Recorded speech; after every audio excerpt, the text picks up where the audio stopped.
guys, my name is Dani Tocci and I'm a sport performance coach and I specialize in mental skills training.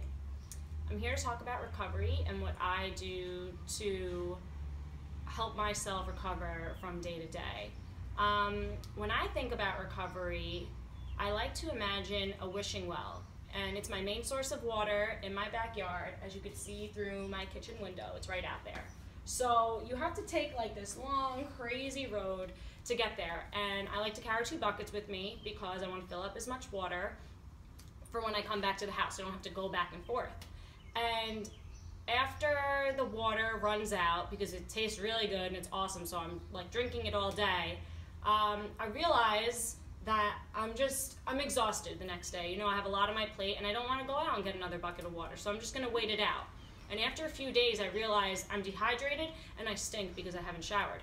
So I have to go out and get more water, but this time I only bring 1 bucket and I have to only fill it up halfway because I'm too exhausted to carry it all the way back if it were full. So to me, this is how I used to be with recovery, and this is how a lot of people are still with recovery.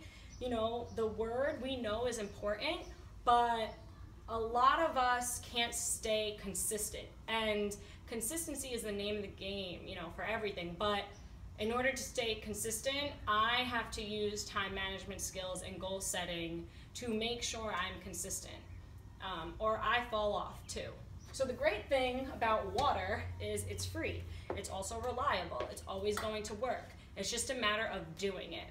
So my #1 thing is sleep hard. Really focus to get the amount of hours your body needs. It's gonna be different for everyone. I know on a day that I train, I want 9 hours that night. It's what my body wants. It's what it needs.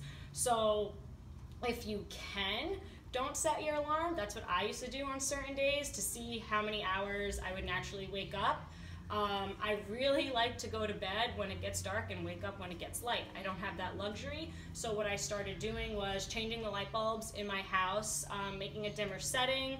I don't have that annoying bright light anymore. What I also do is try to stay away from screens right before bed, even though that's like super hard for me, so I changed the setting on my phone and my computer. Another thing I like to do is sleep in compression. I get really cold in the middle of the night sometimes, and being warmer helps me feel good and sleep through the night. I like everything black, and I wear a face mask no matter what. So those are my big sleep things. Also, buy an alarm clock. You do not need your phone to wake you up. We were waking up way before there were alarms on our smartphones, so it's totally normal if you go out and buy an alarm clock and put your phone in the other room. So that's #1. #2 is baths.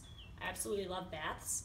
I've loved them ever since I was put in the kitchen sink to be washed when I was a child.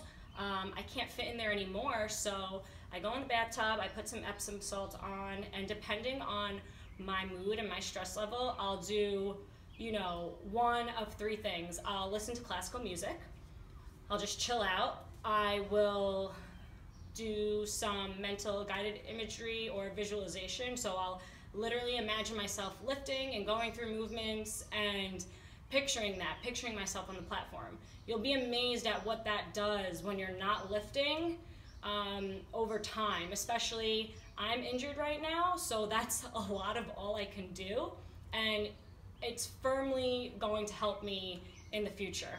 So the 3rd thing I try to do is meditate. I have a hard time sitting still, so if I'm in a bathtub, I can't really go anywhere, and that's where I like to do it. 3 is going to be eat.